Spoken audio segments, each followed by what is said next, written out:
Gimana kalau webinar malam hari ini tuh pakai bahasa Mandarin?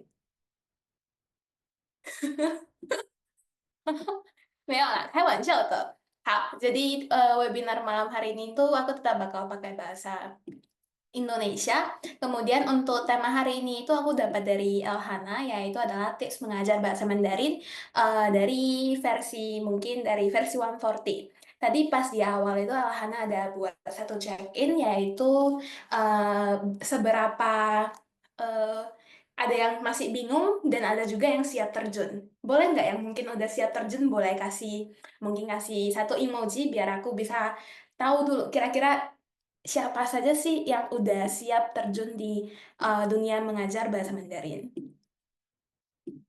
Yoma? Nggak ada yang 还 beremoji 没，emoji. Oh, kan sih. Nah, kalau gitu, karena di 140 juga udah lama, jadi seperti biasa, agenda kita hari ini itu adalah saya bakal jelasin sebentar mengenai persiapan. Kira-kira persiapan apa saja sih yang perlu dipersiapkan sebelum mengajar. Kemudian 3 tips mengajar bahasa Mandarin khususnya untuk yang kelas offline, yaitu kelas tatap muka. Oke, jadi bisa langsung ketemu dengan murid kamu sendiri. Dan yang terakhir bakal ada sesi penutup dan sesi tanya jawab. Jadi kalau misalnya kalian ada pertanyaan mengenai mungkin belajar bahasa Mandarin atau misalnya mau mengajar bahasa Mandarin, boleh ditanyakan nanti di sesi tanya jawab. Ataupun kalau misalnya kamu ada pertanyaan, kamu juga boleh tulis dulu di kolom chat. Kemudian nanti pas sesi tanya jawabnya itu nanti aku bakal jawab pertanyaan dari kalian. Oke. Nah, bagi teman-teman kalau misalnya yang mungkin bisa buka kameranya, mungkin boleh bantu saya buka biar saya bisa tahu, oh di sini itu nggak cuma aku doang, jadi masih ada teman-teman lainnya yang bersama-sama dengan aku di webinar malam hari ini. 好，很久不见，那个 Destiana，terus ada Dian juga. Terus ada Ida, Fatma, Lili. Oke, nah kalau gitu seperti biasa kita pasti di kelas 140 kan kita pasti ada namanya check-in. Jadi aku pakai namanya check-in, nah, check-in aja dulu. Jadi dulu bukan dulunya, beberapa bulan yang lalu di Indonesia itu lagi viral dengan hashtag kabur aja dulu. Nah, kalau di 140 kita check-in aja dulu gitu. Nah, untuk malam hari ini itu kita bakal pakai emoji yang ada di Zoom. Jadi mungkin teman-teman boleh bantu saya untuk mengetes terlebih dahulu apakah reaksi di dalam Zoom kalian itu bisa dipakai atau enggak. Yo, kan tahu nih ke Naida udah pakai emoji yang ketawa gitu. Mungkin teman-teman boleh coba dulu enggak? Kasih saya satu reaksi. 对，我看到 Destiana, Aisyah ada kasih love, kemudian ada Wiwit ada tanda jempol. Oke, jadi nanti pertanyaan untuk check-in-nya itu bakal ada 2 pilihan. Jadi kamu jawab pertanyaannya sesuai dengan emoji yang dikasih. Seperti contoh misalnya kalau misalnya aku nanya ke kalian, kalian asalnya dari Sumatera atau Jawa? Misalnya kalau misalnya kamu dari Jawa, nanti di depan hurufnya itu ada satu emoji, kamu harus pakai emoji itu. Gitu. Untuk peraturannya oke? Oke, 可以. Oke, nah kalau gitu untuk check-in malam hari ini, soal pertama yaitu adalah apakah kalian mau menjadi Mandarin speaker di Indonesia? Mandarin speaker itu artinya adalah orang-orang yang mungkin bisa berbahasa Mandarin. Mungkin dia sebagai translator atau mungkin jadi sekretaris gitu. Pokoknya yang berhubungan dengan bahasa Mandarin. Oke, kalau misalnya jawaban kamu iya, kasih saya jempol. Kemudian kalau misalnya kamu nggak mau jadi Mandarin speaker, kasih saya emoji yang lagi ketawa. Biar saya kira-kira bisa tahu siapa saja sih yang mungkin berminat untuk menjadi Mandarin speaker di Indonesia. Oke, rata-rata kasih jempol. Oh, ada yang nggak mau jadi Mandarin speaker. Oke, nah pertanyaan selanjutnya. Pertanyaan selanjutnya yaitu adalah apakah kamu ingin menjadi guru Mandarin di Indonesia? Kalau ya, kasih tanda love. Kalau enggak, kasih tanda lagi ketawa. Mungkin kalau untuk pertanyaan ini mungkin setengah-setengah lah ya. Mungkin ada yang pengen, ada yang enggak gitu. Mungkin kalau namanya jadi guru mungkin malas mengurus siswanya atau murid-muridnya gitu. Oke, 好. Nah, menjadi guru Mandarin di mana? kalau misalnya kamu mau menjadi guru bahasa Mandarin, kamu milihnya itu di mana? Apakah di PJTKI atau di sekolah ataupun di tempat les? Kalau misalnya kamu mau jadi guru Mandarin di PJTKI, kasih saya satu tepuk tangan.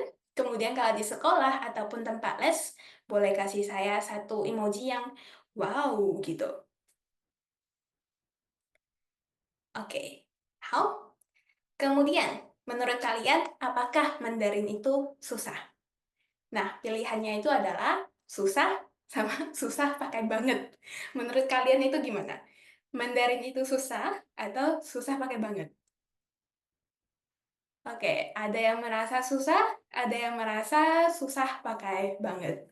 Oke, jadi sebenarnya tema hari ini yaitu saya akan lebih fokus ke gimana sih memulai menjadi seorang guru Mandarin dan mungkin kira-kira apa saja yang kalian perlukan dan nanti kalau misalnya kalian ada pertanyaan, kalian boleh tanyakan di sesi tanya jawab.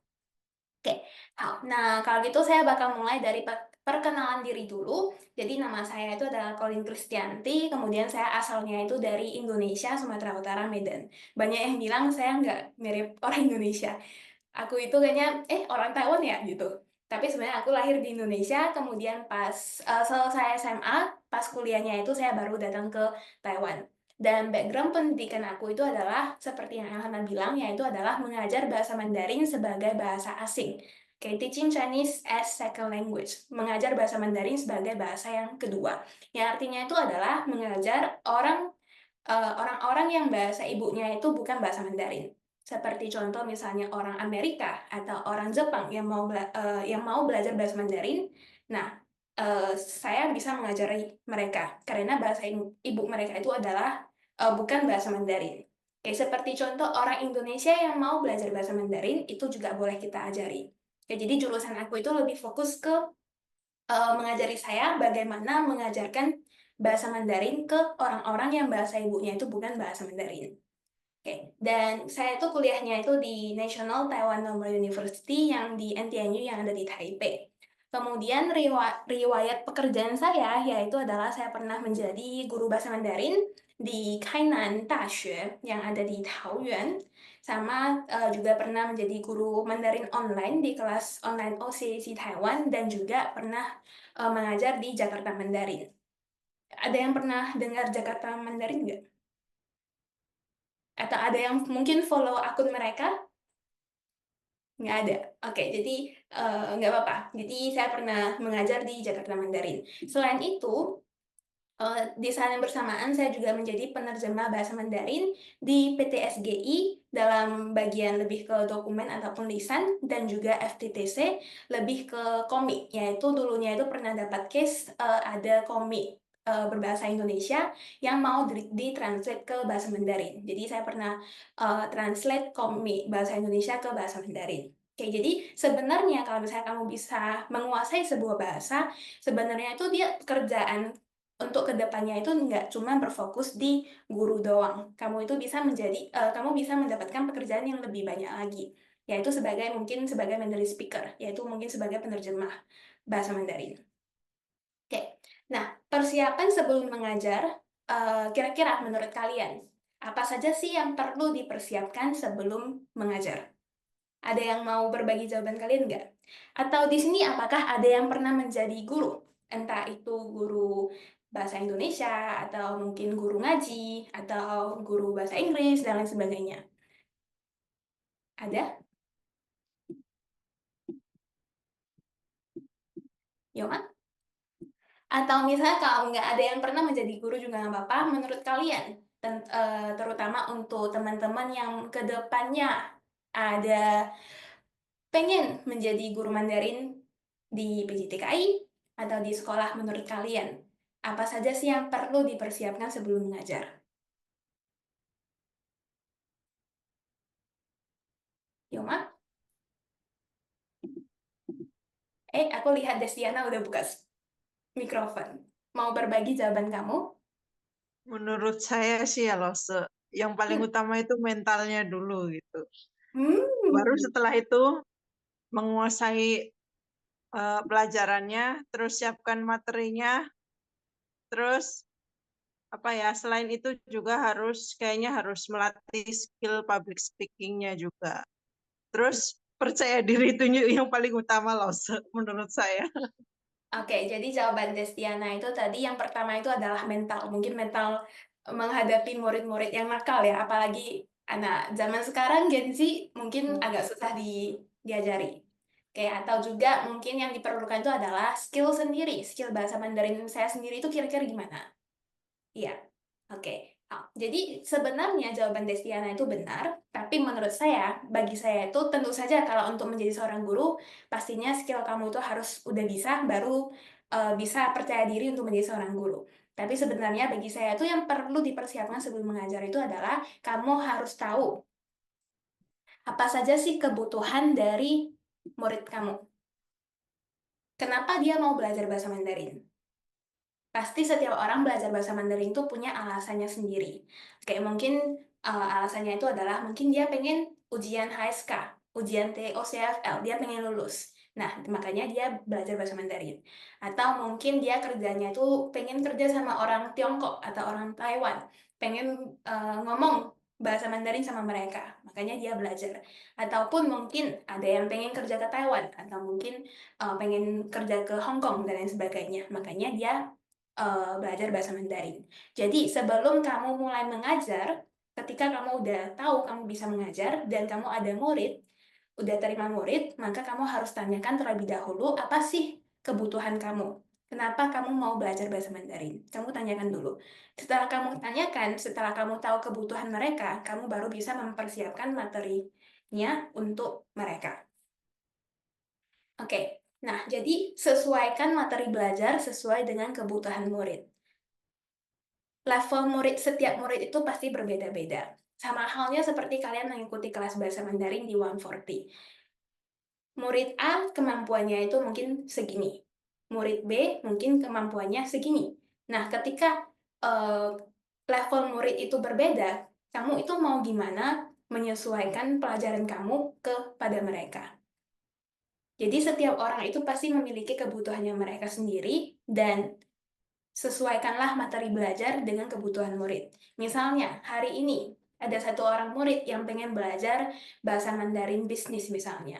Kan kamu nggak mungkin kasih materi yang berhubungan dengan Mandarin sehari-hari. Dia itu mau berbisnis sama orang Tiongkok, masa kamu ngajarin dia, ni hao ma, caoan gitu. Walaupun memang ada beberapa Mandarin yang berhubungan, tapi kalau misalnya dia hari ini yang mau belajar bisnis, pasti materi-materi yang kamu ajarkan itu pasti harus berhubungan dengan bisnis. Jangan kamu kasih yang berhubungan dengan kedokteran gitu. Ya, jadi kamu harus tahu dulu kebutuhan murid kamu itu sebenarnya apa. Oke, dalam dunia pengajaran bahasa, entah itu bahasa apapun, bahasa Inggris, bahasa Mandarin, bahasa Indonesia, oke, ada banyak mitos, ada banyak orang yang merasa, bisa ngomong bahasa ini, pasti bisa mengajar bahasa ini.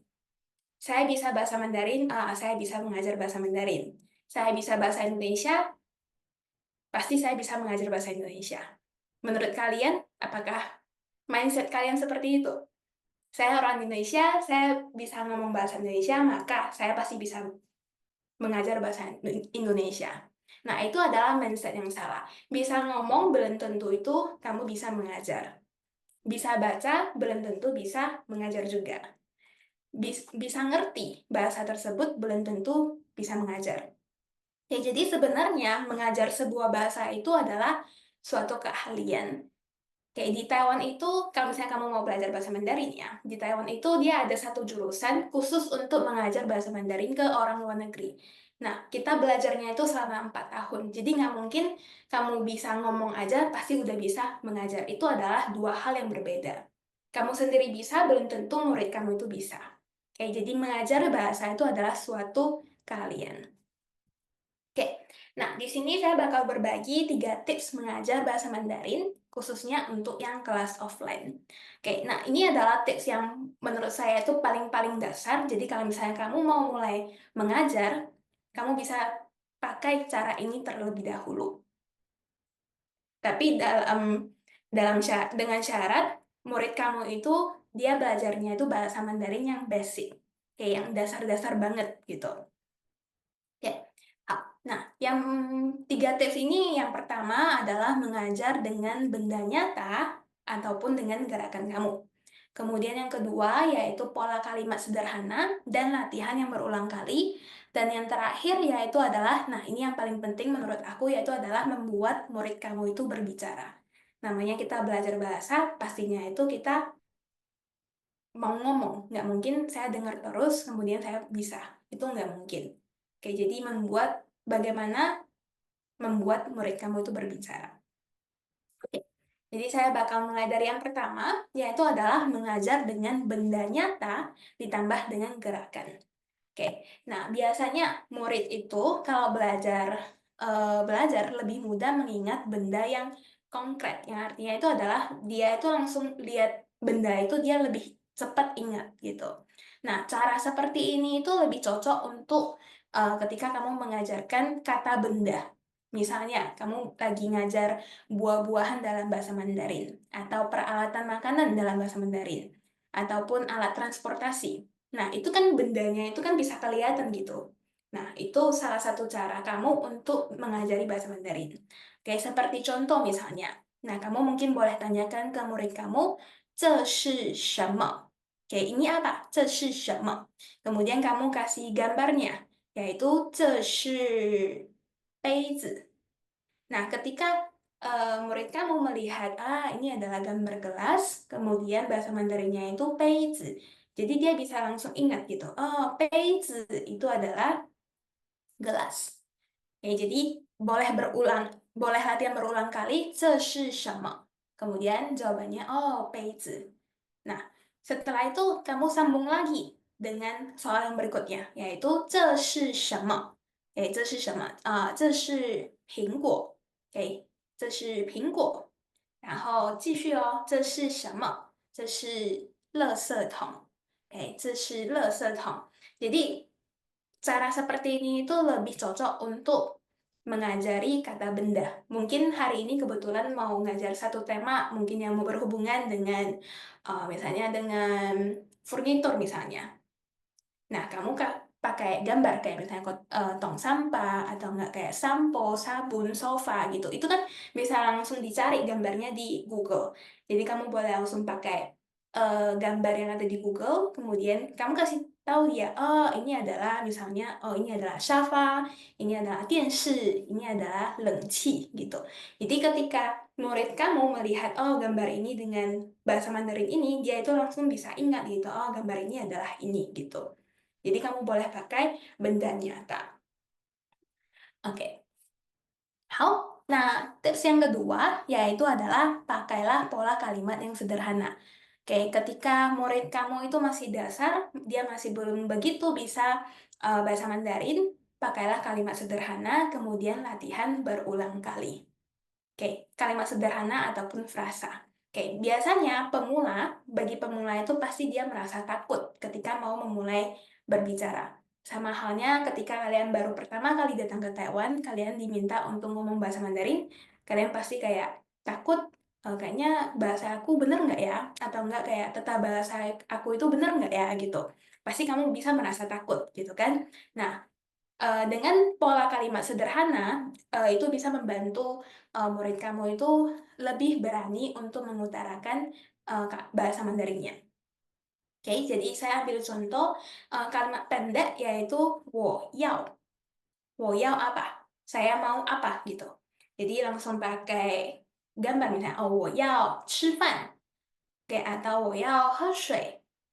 我要睡觉. Nah, ketika dikasih kalimat yang seperti ini terus-menerus, maka dia bisa langsung ingat, 我要什么,我要什么. Kemudian baru minta dia untuk membuat kalimatnya sendiri. Nah, karena di depannya itu kan udah kasih contoh nih, 我要吃饭,我要喝水,我要睡觉. Nah, giliran dia, 我要什么, gitu. Jadi, ketika dia udah di depannya udah tahu, pola kalimatnya itu depannya tambah 我要, kemudian tinggal tambahin satu kata kerja di belakang, dia udah bisa buat kalimat sendiri. Oke, jadi boleh pakai pola kalimat sederhana dan juga latihan yang berulang kali. Oke, how? Nah, kemudian Yang terakhir yaitu adalah membuat murid kamu itu berbicara. Dalam dunia pengajaran bahasa, kita harus menghindari metode di mana guru yang berbicara dan siswa yang mendengar. Oke, jangan cuma input doang, jangan cuma muridnya yang dengar, dengar, dengar, tapi dia nggak ngomong sama sekali. Dalam pengajaran bahasa itu, dia nggak akan berkembang. Oke, jadi kamu harus berusaha untuk membuat murid kamu itu lebih banyak berbicara. Oke? Nah, dan kamu bisa pakai latihan tanya jawab agar murid kamu itu bisa mengucapkan kalimat yang lengkap. Oke, jadi dalam hal bertanya itu sebenarnya juga ada tekniknya.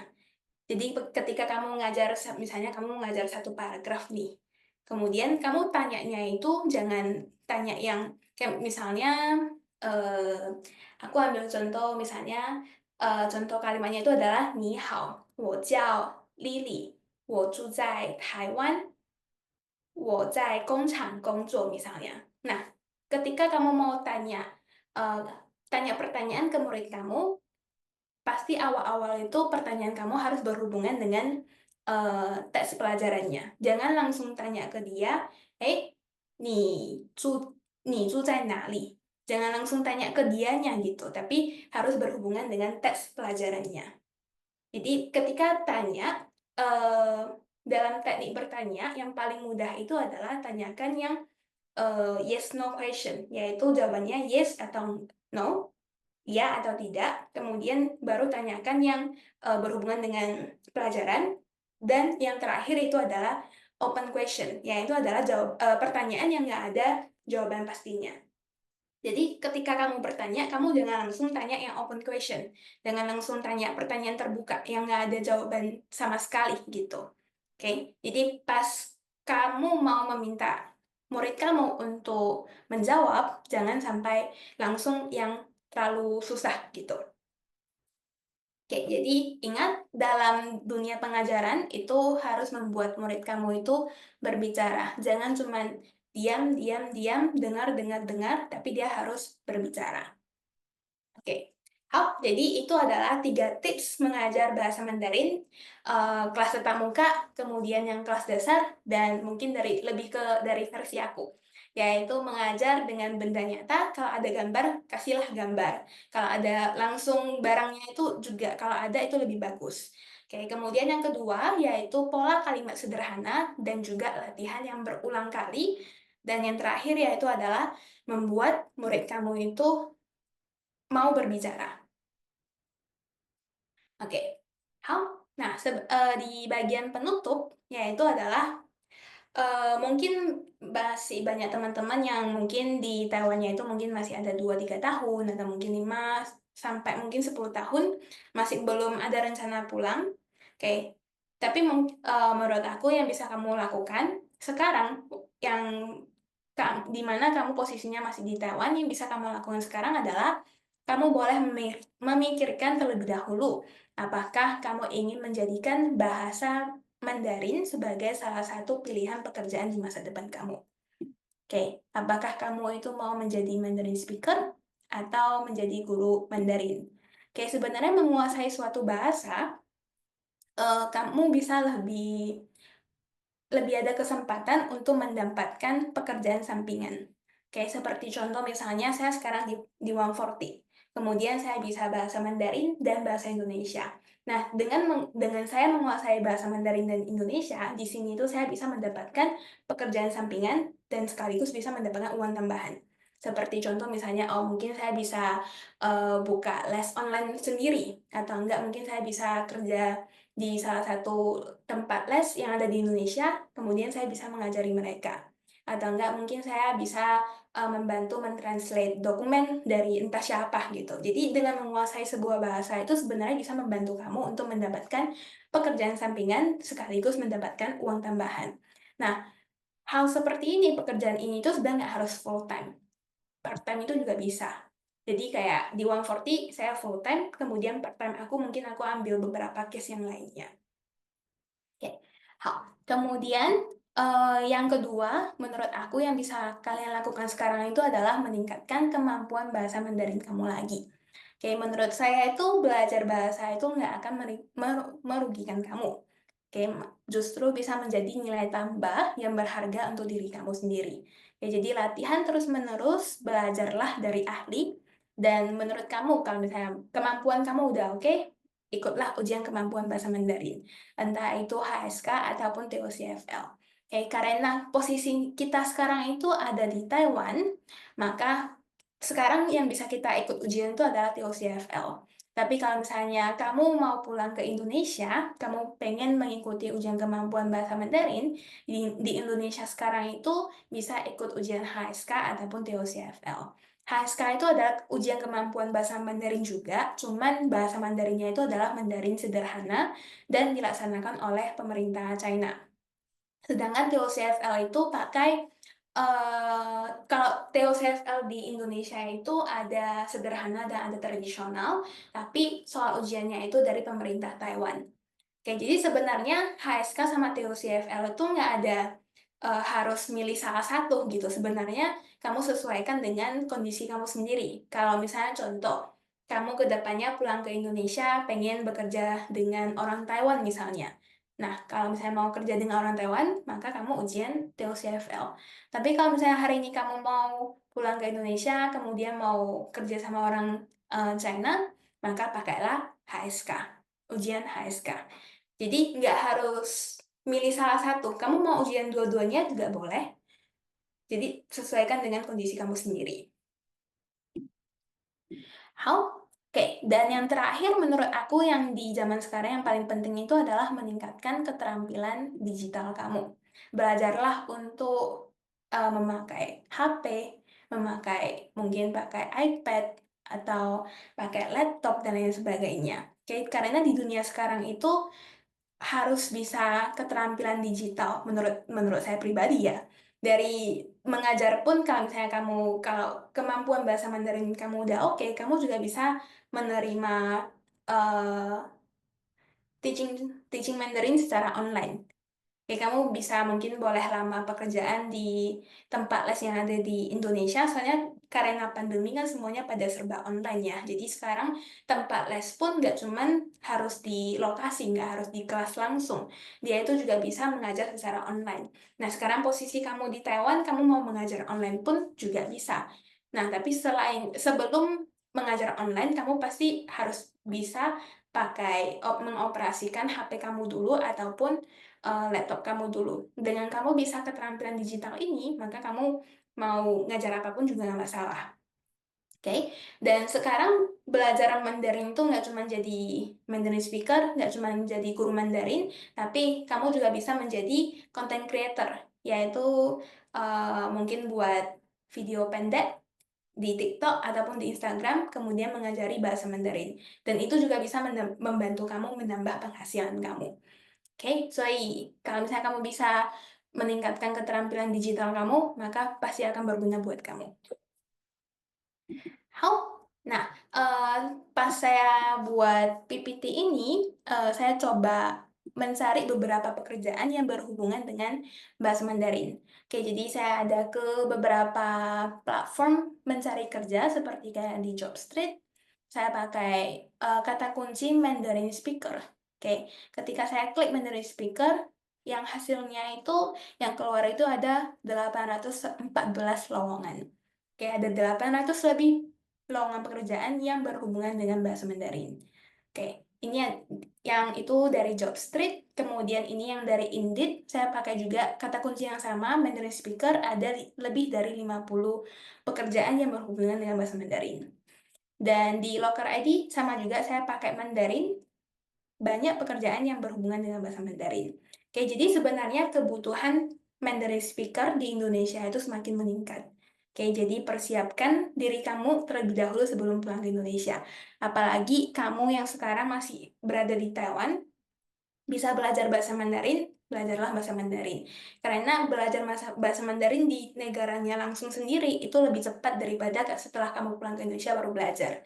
Karena di Indonesia itu dia nggak ada lingkungan bahasa Mandarin. Kalau di Taiwan kan kayak keluar rumah, ketemu orang Taiwan, mau nggak mau harus ngomong bahasa Mandarin. atau enggak di jalanan dengar orang ngomong bahasa Mandarin, atau enggak di televisi, itu semuanya bahasa Mandarin.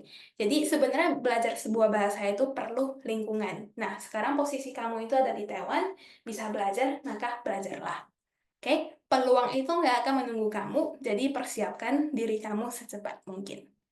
好，OK，那我的分享就是到这里喽。Jadi aku bisa langsung jawab, yaitu dari Nina Heriani.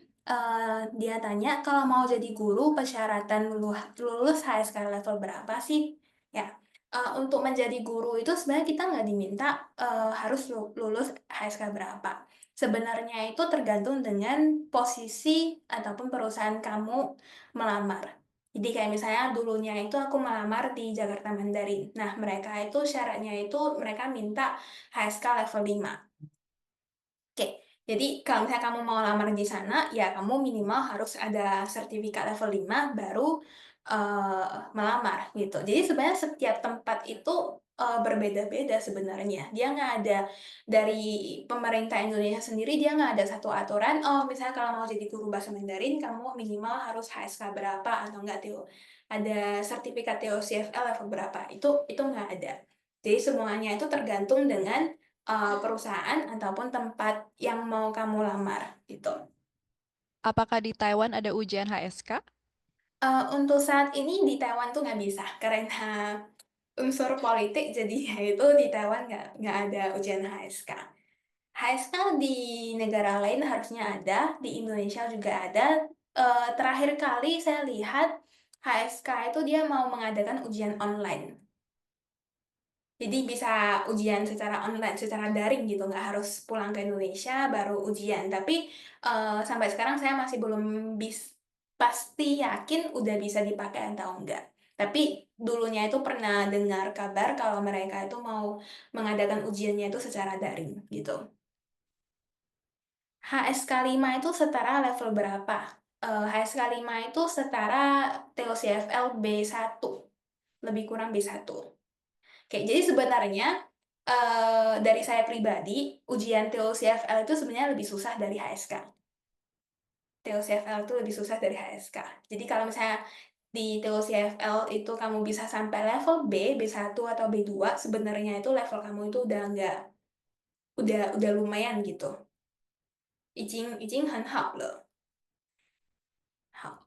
ada yang nanya, Lause untuk mempermudah menghafal karakter, belajarnya itu lebih mudah pakai pinyin atau cuin. Oke, menghafal karakter lebih mudah pakai pinyin atau cuin. Menghafal karakter itu nggak ada hubungannya sama pinyin sama cuin. Pinyin sama cuin itu cuma membantu kamu itu menghafalkan hurufnya itu. Jadi kayak misalnya ada satu huruf Mandarin di depan misalnya, di bawahnya itu kadang kan ada pinyin atau cuin kan. Jadi kita pakai pinyin atau cuin untuk membantu saya eh, melafalkan huruf itu. Jadi nggak ada hubungannya dengan menghafal karakternya sendiri. Nah, cara saya menghafal huruf karakternya itu, kamu boleh pakai cara kamu sendiri. Tiap-tiap orang itu punya cara dia sendiri ya. Kalau dari aku pribadi, aku suka nulis, jadi aku bakal catat di buku saya. Kemudian saya bakal sambil nulis sambil ingat gitu. Biasanya aku tipenya itu adalah saya mau nulis, saya baru bisa ingat gitu.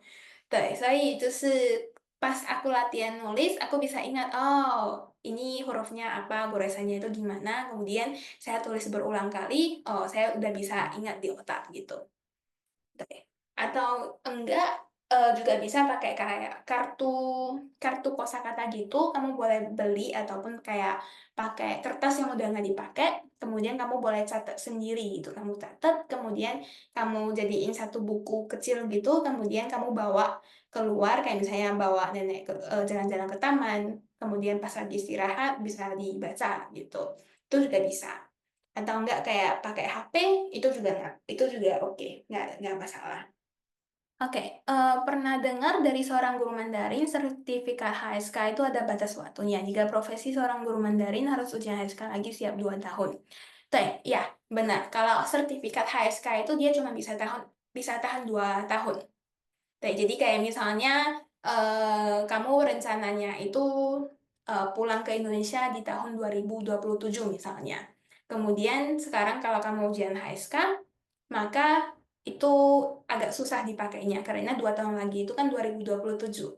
Jadi udah nggak bisa dipakai. Jadi lebih disarankan ketika kamu mau lamar, pas deket-deket waktu lamarnya itu kamu baru ujian aja itu nggak masalah.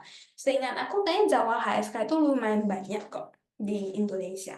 Kayak sertifikat HSK itu dia cuma bisa tahan 2 tahun, tapi kalau sertifikat TOCFL itu dia sebenarnya nggak ada batas tahunnya.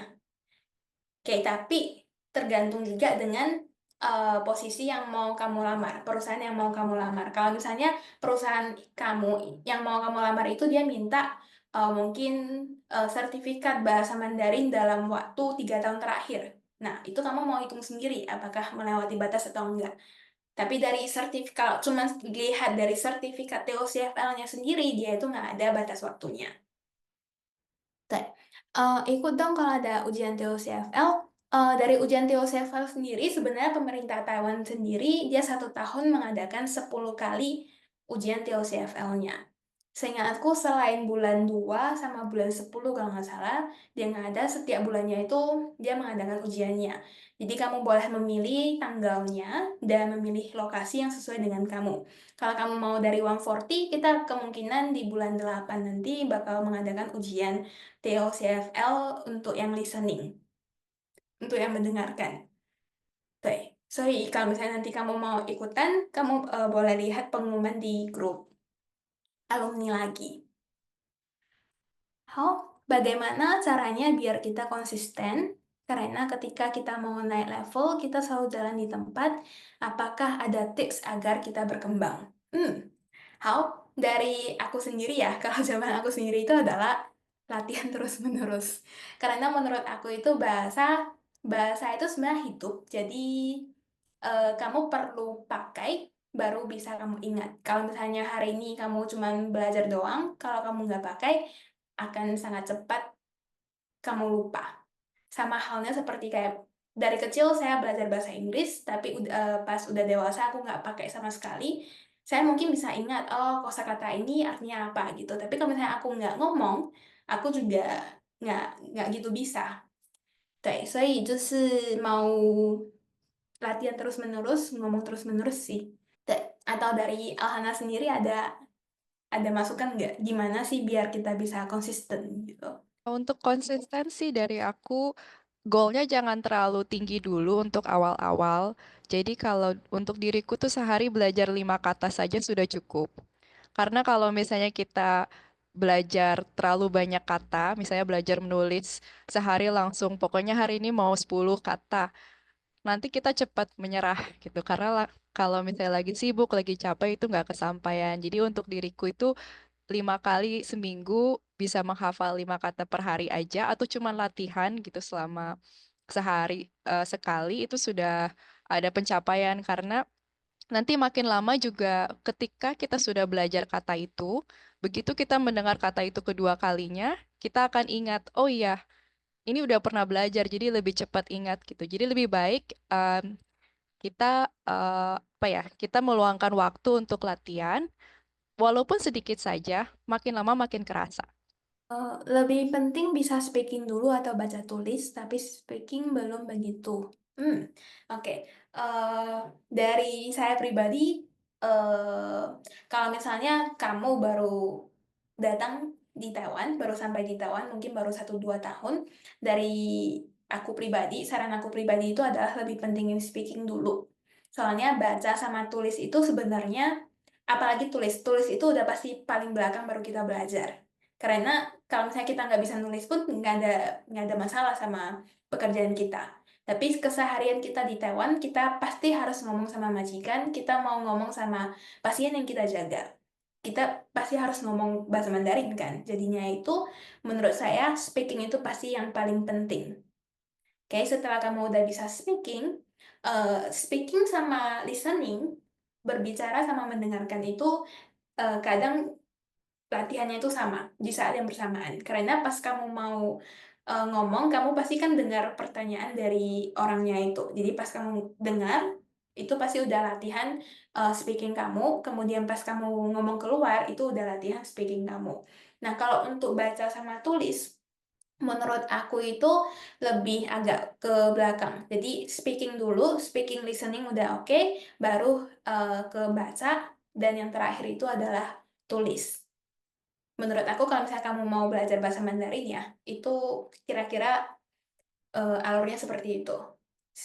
Speaking, listening, kemudian baca sama tulis. TOEFL A2 nggak bisa jadi guru ya? 这个 aku nggak ada jawaban yang pasti. Sama seperti jawaban saya tadi di awal, yaitu tergantung dengan tempat kamu melamar. Kalau misalnya syaratnya itu cuman TOEFL A2, ya kamu coba lamar gitu. Oke, ada pertanyaan dari Alhana, yaitu tantangan terbesar ketika pertama kali mengajar bahasa Mandarin. Ketika pertama kali mengajar bahasa Mandarin. Pas awal pertama kali ngajar bahasa Mandarin itu sebenarnya di tahun 2013 tadi Alhana bilang, ketika pas aku kayaknya masih SMA 2 atau SMA 3. Jadi pas itu eh murid-murid aku itu mereka itu semuanya Cindo, jadi mereka ada basic bahasa Mandarin sedikit. Dan menurut aku yang paling susah ngajarnya itu adalah mengajari kata sinonim dalam bahasa Mandarin. Soalnya kalau di Mandarin itu dia sedikit kosakatanya beda aja, kadang pemakaiannya itu berbeda. Ada yang tahu Toitong sama Toichu itu apa enggak? Kayak misalnya ada satu project misalnya. Jadi aku mau launching gitu. Aku mau pakai 推动呢还是推出. Jadi kalau dalam bahasa Mandarin itu dua-duanya itu adalah kayak eh 推它, mendorong gitu. Tapi dalam bahasa Mandarin itu dia ada 推动 sama 推出. Tapi dua-duanya ini dalam bahasa Indonesia itu adalah mendorong gitu. Aku lebih nggak tahu gimana caranya menjelaskan kata sinonim. Karena kadang pas aku ngajar itu aku kadang pakai feeling gitu loh. Feelingnya itu lebih ke pemakaian bahasanya. Kayak misalnya contohnya ya, aku nanya kalian bahasa Indonesia. Eh, Beda sama itu apa? Kenapa kadang kita bilangnya itu kayak eh, enam, enam itu pakai tapi kalau enak itu pakai e. Nah, itu kan kita belajarnya itu dari kecil kan, kayaknya oh kayaknya feeling deh, oh ini pakai kadang ini pakai gitu. Nah, sama halnya juga dengan di bahasa Mandarin, karena bahasa Mandarin itu aku belajarnya itu dari kecil. Jadi terkadang pas dulunya belajarnya itu guru saya tuh nggak kasih tahu ke saya, oh ini artinya apa, pemakaiannya gimana gitu. Jadi pas belajarnya itu mungkin pakai pola kalimat, tinggal diganti-ganti, latihan gitu, udah lengket di kepala aku. Tapi pas mau ngajarnya itu, mau jelasinnya itu yang susah gitu. Itu adalah tantangan terbesar dari aku. Kalau kamu beneran jadi guru dan ditanya pertanyaan seperti ini dan kamu nggak tahu jawabannya, langsung saja kasih tahu ke muridnya, oh aku nggak tahu jawabannya, tapi aku bakal bantu kamu cari dulu jawabannya itu apa. Bagusan kamu langsung kasih tahu ke mereka kalau kamu itu emang nggak bisa, tapi saya berencana untuk cek dulu jawabannya, kemudian nanti aku kasih tahu jawabannya, daripada kamu langsung kasih tahu dia, tapi malah jawaban kamu itu jawaban yang salah gitu. Oke. Dalam bahasa Mandarinnya itu adalah u dan ti. Sekalian belajar bahasa Mandarin, u dan ti itu artinya adalah kamu mengajari orang itu hal-hal yang salah gitu, kayak ajaran sesat gitulah istilahnya gitu, menyesatkan murid kamu gitu. Oke. Oke. Eh, Gimana caranya meningkatkan bahasa Mandarin speaking? Karena tempat kerjaku sekarang jarang komunikasi dengan majikan. Oke, untuk speaking mungkin banyak yang tanya yang gimana sih ngomong bahasa Mandarin gitu ya. Kalau dari aku pribadi, aku suka nonton drama Taiwan atau drama China. Oke, nah pas nontonnya itu mungkin kalau orang dari samping lihat aku itu kayak orang gila. Kenapa? Karena eh, ikut apa yang mereka bilang gitu. Jadi pas aku dengar satu kalimat, setelah aku dengar, aku bakal pause, kemudian aku ucapin sekali lagi. Karena kalau kita dengar bahasa Mandarin langsung dari native speaker, itu lebih tepat. Oke, jadi yang dia ngomong itu udah pasti benar, rata-rata udah pasti benar. Jadi kamu tinggal ngulangi apa yang dia bilang gitu. Dan menurut aku boleh perbanyak latihan mendengarkan bahasa Mandarin. Tapi jangan cuma dengar aja, kamu juga mau coba untuk ngomong keluar gitu. Dengan ngomong, perlahan-lahan kamu bisa tahu, oh ini ngomongnya seperti itu gitu. Atau mungkin ada eh, beberapa aplikasi yang bisa membantu kamu untuk ngomong bahasa Mandarin. Kayak contohnya, tapi aku nggak yakin ya ada bahasa Mandarin atau enggak. Ada satu aplikasi namanya Duolingo. Di aplikasi Duolingo aku belajar bahasa Spanyol. Jadi pas aku belajar bahasa Spanyolnya itu dia ada latihan mendengarkan, ada membaca, ada kayak ngomong gitu. Jadi mungkin kamu boleh latihan dengan aplikasinya, kemudian kamu boleh belajar ngomong gitu. Atau enggak sekarang di aplikasi 140 di Android kan udah bisa download aplikasi 140. Di dalamnya ada beberapa video bahasa Mandarin. Setelah kamu dengar ya kamu tinggal ikut aja gitu. 我觉得就学习吧，学中文不会让你吃亏的。Belajar bahasa Mandarin itu nggak akan apa ya, 吃亏 itu apa bahasa Mandarinnya? Nggak akan merugikan kamu. Entah itu sebenarnya entah bahasa apapun itu nggak akan merugikan kamu. Jadi dengan belajar bahasa itu kamu malah ada nilai plus gitu. Nanti pulang ke Indonesia ada lebih banyak pekerjaan yang bisa kamu lamar gitu.